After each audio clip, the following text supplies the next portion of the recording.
정용섭의 인문학적 성서 읽기. 로마서. 법과 자유. 9. 부활, 새로운 생명. 4장 13절에서 25절. 법이 문제다. 지난번 공부의 본문 4장 1에서 12절에 이어서 오늘도 역시 바울은 아브라함 이야기를 계속 진행시키고 있습니다. 유대인들의 선민의식이 바로 아브라함에게서 출발하고 있기 때문에 이렇게 까다로운 주제를 풀어나가는 적당한 역사적 재료인 것 같습니다. 창세기 17장에 따르면 하나님은 아브라함을 모든 민족의 조상으로 삼았는데 바울의 이런 지적에 대해서 토를 달 유대인들은 아무도 없었을 것입니다.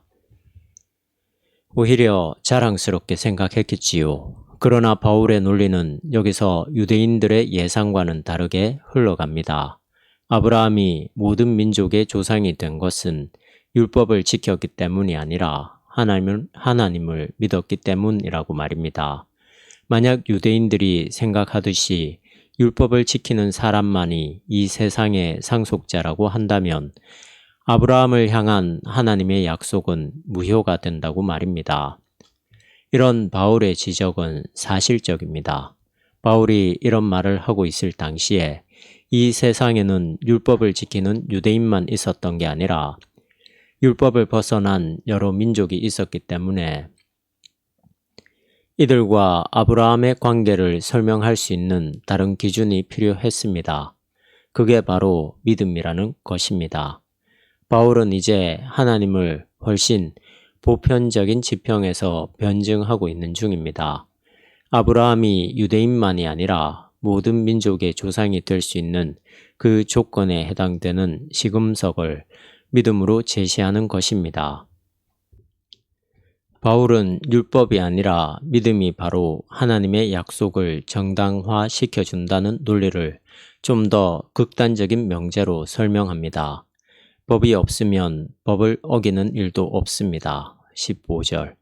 이런 문장이 바울 스스로에게 나온 것인지 아니면 그 당시에 잘 알려져 있던 아포리즘이었는지 확인하지 못했습니다만 왠지 노자와 장자의 글과 비슷한 느낌으로 다가옵니다. 특히 장자가 이 사회의 모든 기존의 가치와 질서를 해체하고 있다는 사실에서 볼 때 오늘 이 문장이 내포하고 있는 법 무용론과 맥을 같이 합니다. 장자는 사회 질서만이 아니라 예술과 도덕이라는 이름으로 강요되는 모든 형식을 거절합니다. 전문적인 영역을 만들어 놓음으로써 이것이 민중을 억압하는 수단으로 이용된다는 것입니다. 그의 주장이 일리가 있습니다.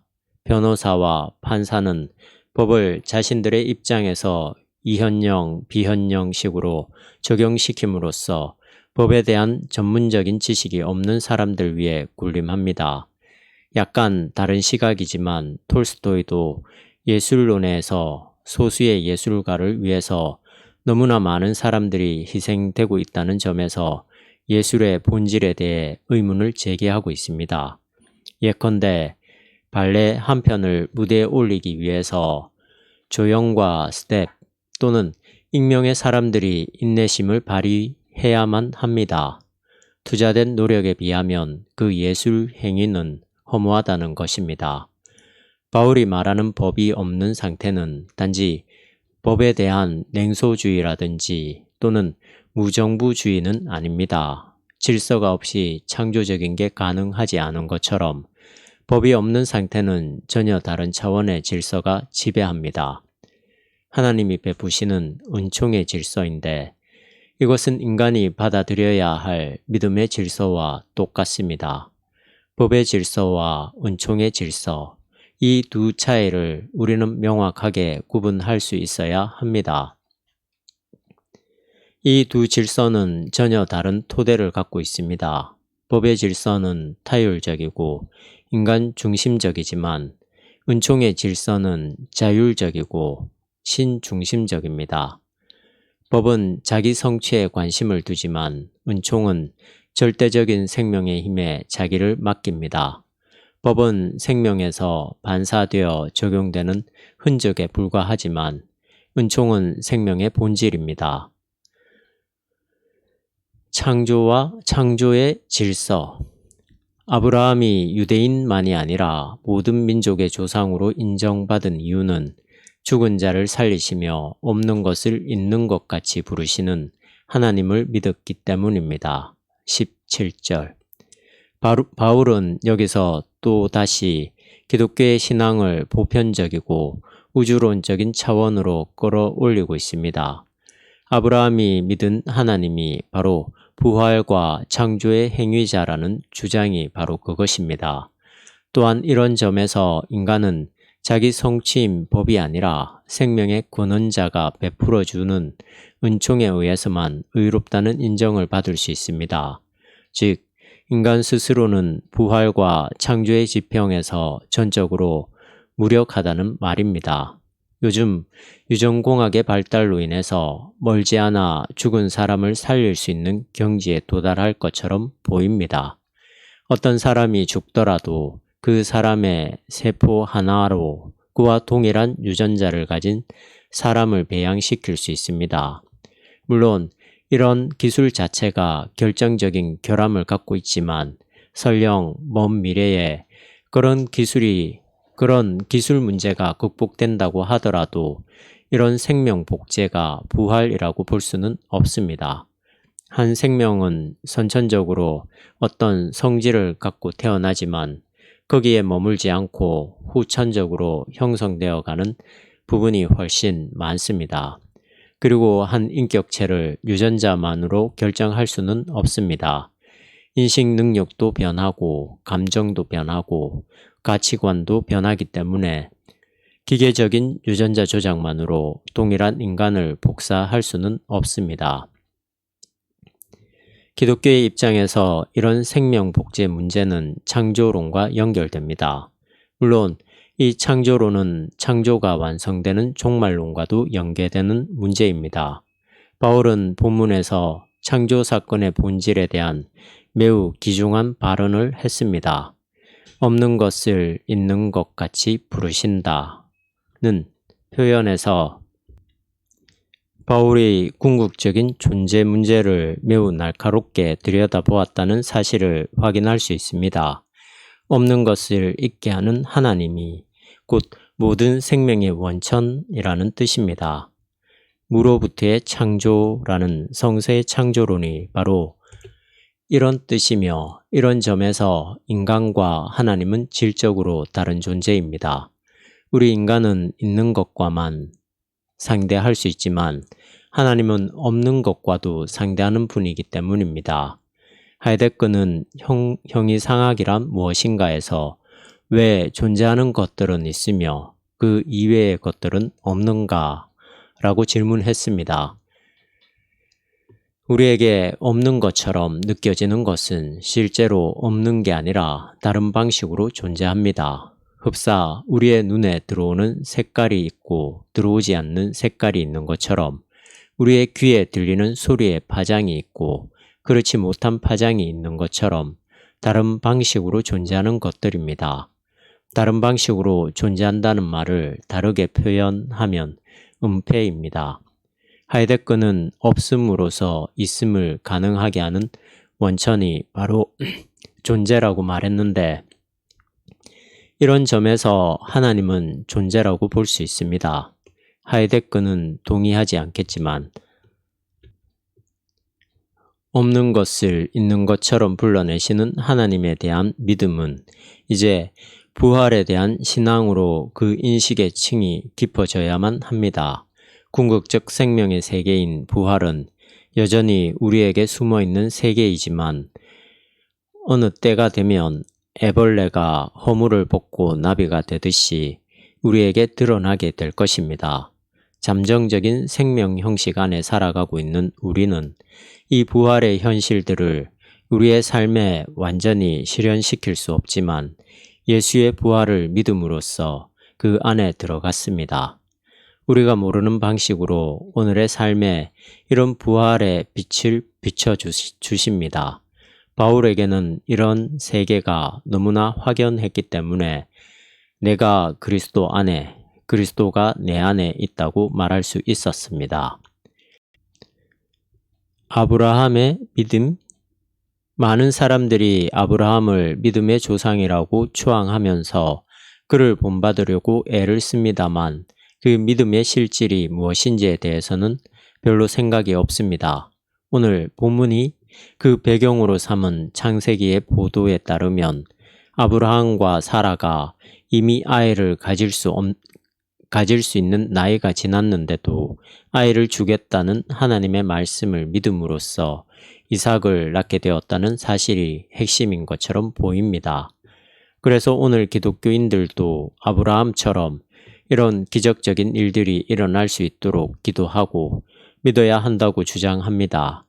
여기서 아브라함에게 일어났던 어떤 사건들이 초자연적인 능력에 의해서 된 것이냐 아니냐 하는 문제는 별로 중요하지 않습니다. 성서에 나오는 많은 기적들도 그것을 능가하는 어떤 생명의 권한을 따라가는 것이지 그것 자체로 결정적인 의미를 확보하고 있지 않은 것과 같습니다. 또한 성서의 사건들이 초자연적인 것처럼 보이는 것은 고대인들의 생각이 그렇게밖에 작용하지 못했기 때문이지 하나님이 늘 그런 식으로 활동한다는 사실을 확증하는 것이 아닙니다. 따라서 아브라함이 믿음으로 온 인류의 조상이 되었다는 바울의 증언은 아브라함이 자기의 관심으로부터 완전하게 하나님의 관심으로 방향을 바꾸었다는 사실에 그 무게가 있습니다. 아브라함에게 이삭이 생겼다는 사실 자체가 아니라 삶의 토대가 전혀 다른 것으로, 즉 절대적인 것으로 변했다는 게 중요합니다. 그래서 아브라함은 아들 이삭을 제물로 바치라는 하나님의 요구에 순종할 수 있었습니다. 그런데 우리는 대개가 자기에게 무슨 일이 일어났는가 하는 사실에만 초점을 맞추고 있습니다. 겉으로는 하나님을 믿는다고 말하지만 속으로는 자기의 일에만 치중합니다. 이러한 두 태도를 구분하기는 참으로 까다롭습니다. 인간은 교묘하게 자신을 위장시키는 재주가 있기 때문에 실제로는 자기와 자기의 일에 집착해 있으면서 겉으로는 하나님에 대한 믿음 운운할 수 있다는 점에서 그렇습니다. 몇 가지 예를 들어볼까요? 한국 기독교가 지금 정도의 세력을 갖게 된 것은 많은 신자들이 믿음으로 헌신한 결과입니다. 교회당을 짓는 일도 믿음으로 했습니다. 내가 신학대학교 다닐 때인 1970년대 초에 교회당 건축을 위해서 부흥회를 열면 강사가 와서 한참 분위기를 업시켜 놓고 1,000만 원짜리 없어요? 라는 식으로 신자들을 몰고 갑니다. 결국 모두가 얼마씩 약속을 합니다. 전세에서 월세로 바꾸거나 집을 팔고 전세로 들어가면서 그 차액을 건축 헌금으로 드립니다. 이렇게 개인적으로 결단한 행위 자체는 아무도 나무랄 수 없습니다. 종교적인 체험은 신부가 되기도 하고 승려가 되기도 하기 때문에 이런 헌신 자체는 크게 탓할 수 없을 뿐만 아니라 어떤 면에서는 더욱 권장되어야 합니다. 그러나 상당히 많은 경우에 이런 교회당 건축이 인간적인 동기에서 시작되면서도 명분으로는 믿음을 내세운다는 데에 있습니다. 이런 열정으로만 말하자면 기성교회가 이단을 따라잡지 못할 것입니다. 통일교, 여호와의 증인, 다미성교회 등등 이런 소종파 내지 사이비 종파는 믿음을 내세워 비합리적이고 자학적인 행동까지 마다하지 않게 합니다. 죽임에서 살림으로 하나님을 믿는다는 명제가 정당성을 확보하려면 하나님이 누구인가를 먼저 알아야 합니다. 그래서 성서는 무조건 하나님을 믿으라고 강요하는 게 아니라 믿어야 할 하나님을 명확하게 설명하고 있습니다. 이 세상을 창조한 분이라든가 이스라엘을 이집트의 바로에게서 해방시킨 분이라든가 아브라함을 갈대아 우르에서 인도하신 분으로 설명하고 있습니다. 오늘 본문 24절에는 이렇게 진술되고 있습니다. 곧 우리 주 예수를 죽은 자들 가운데서 다시 살리신 분을 믿는 우리들까지도 올바른 사람으로 인정해 주신다는 말씀입니다. 이게 무슨 뜻입니까? 우리가 의롭다고 인정받는 길은, 곧 구원받는 길은 죽음의 일에서 생명의 일로 우리의 관심을 바꾸는 결단 또는 신앙과 신뢰에 있습니다. 이런 믿음을 갖고 사는 사람이라면 당연히 자기가 살아있는 동안에 살림의 일에 집중할 것입니다. 인식이 바뀌면 행동도 마땅히 따라가기 때문에 개인이나 공동체나 생명과 살림의 영과 연결되어 있다면 그런 일에 치중할 수밖에 없습니다. 요즘 2003년 5월 요즘 새만금 갯벌 살리기의 일환으로 수경 스님과 문규현 신부가 삼보 일배 구행에 나섰다고 해서 주목을 받고 있습니다. 얼마 전에는 TV에서 크게 다룬 적도 있고 KNCC에서는 이들의 시위에 지지하는 성명을 발표하기도 했습니다.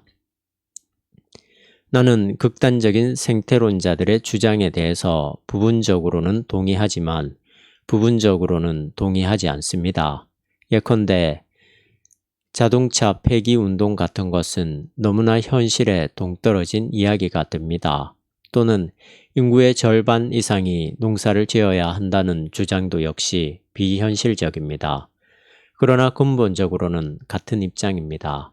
소비 지향적 사회 구조로부터 존재 지향적 구조로 바뀌어야 하며 더구나 산업화 구조로부터 생태계 구조로 변화되어야 한다고 생각합니다. 이번 삼보일배에 나선 두 분 성직자의 고행은 이런 생태학적 전망에서만이 아니라 훨씬 더 심원한 종교적 깊이에서 출발한 것이라는 점에서 비록 종교적인 차이가 있지만 마음속으로 격려를 보냅니다. 그 종교적 깊이라는 것은 인간 중심주의가 아니라 생명 중심주의로 생각의 방향을 잡았다는 사실입니다. 인간이 중심이 되면 갯벌을 없애고 농경지나 산업단지로 만들겠지만 생명 중심이 되면 있는 그대로의 자연 생태계의 생명 메커니즘을 살려나게 됩니다. 이런 생각이 얼마나 철저했으면 자기의 육체적 생명이 위태로울 수 있는 삼보일배의 고행에 나설 수 있었을까 하는 마음으로 고개가 숙여집니다. 그 이외에도 외국인 노동자, 미혼모, 장애인 또는 양심수와 재소자, 노인과 어린이 등등 사회적인 마이너리티의 인간다운 삶을 위한 투쟁도 역시 살림의 세계로 나가는 자세라 할 수 있을 것입니다. 그러나 이런 문제들은 인간의 구원에서 늘 한정적입니다. 위에서 예로 든 생태계가 완전히 원래의 상태로 돌아갔다고 합시다. 노르웨이나 스웨덴처럼 자연과 인간이 완전히 조화롭게 사는 공동체가 이루어졌다고 합시다. 그래도 인간에게는 여전히 문제가 남아 있습니다. 여전히 불안하고 허무하고 좌절합니다. 결국 인간이 이 땅에서 성취할 수 있는 모든 일들은 그것이 아무리 지고지선이라고 하더라도 역시 임시적이고 한정적일 수밖에 없습니다. 이게 바로 우리 인류의 딜레마입니다. 지금까지 수많은 혁명가들이 꿈꾸었던 유토피아가 실패로 끝날 수밖에 없었던 이유도 바로 이런 발전으로는 인간 문제가 해결되지 않는다는 데에 있습니다. 그렇다면 기독교는 무슨 대답을 하고 있을까요? 부활의 절대성. 바울이 오늘 25절에서 이렇게 말합니다. 예수는 우리의 죄 때문에 죽으셨다가 우리를 하느님과의 올바른 관계에 놓아주시기 위해서 다시 살아나신 분이십니다. 전혀 다른 삶의 형식인 부활만이 인간의 궁극적인 문제를 해결할 수 있다는 말씀입니다. 인간이 아니라 하나님만이 행할 수 있는 사건이기 때문에 부활은 전혀 다른 생명의 형식입니다. 앞에서 예로 든 애벌레 이야기를 다시 한 번 더 하겠습니다. 애벌레 상태에서는 아무리 먹을 거리가 많이 주어진다고 하더라도 역시 애벌레의 삶을 벗어날 수 없습니다. 그냥 기어다니면서 뽕나무 잎을 먹고 살아야 합니다. 그러나 나비에게는 기어다니는 애벌레와는 전혀 다른 삶이 기다리고 있습니다. 판넨베르크가 사도신경 해설에서 말하듯이 바울이 경험한 예수의 부활 현실성은 모든 지상적 생명과 완전히 다른 종류에 해당되는 것입니다. 135면. 이렇듯 전혀 다른 생명이 아니면 우리는 도저히 구원받았다고 말할 수 없습니다. 생각해 보십시오. 목마르면 물을 마시고 배고프면 밥을 먹어야 하고 성욕을 느끼고 소유하고 싶어하는 이런 지상의 생명 형식으로는 우리가 완전히 만족한 상태에 도달할 수 없습니다. 이와 달리 부활은 애벌레의 세계로부터 나비의 세계로 근본적으로 변화되는 것입니다. 그래서 바울은 이 예수의 부활만이 인간이 하나님으로부터 의롭다고 인정받을 수 있는 길이라고 주장하고 있습니다. 예수에게서 이 지상적 삶의 형식과는 전혀 다른 생명의 형식이 시작되었다는 말은 그동안 인간이 중요하다고 여긴 모든 삶의 형식들이 폐기된다는 뜻입니다. 인간의 노력으로 가능한 세계라고 한다면 여전히 율법이 유효하지만 오직 하나님만이 행할 수 있는 세계이기 때문에 믿음만이 정당성을 갖게 됩니다. 부활의 세계 앞에서는 정치, 경제, 교육이 상대화되며 교회도 역시 상대화됩니다. 이런 인간의 문화로 가능한 세계가 아니라 하나님이 일으키는 세계이기 때문에, 즉 우리에게는 여전히 숨겨진 생명의 세계이기 때문에 우리가 모르는 방식으로 다가오고 있습니다.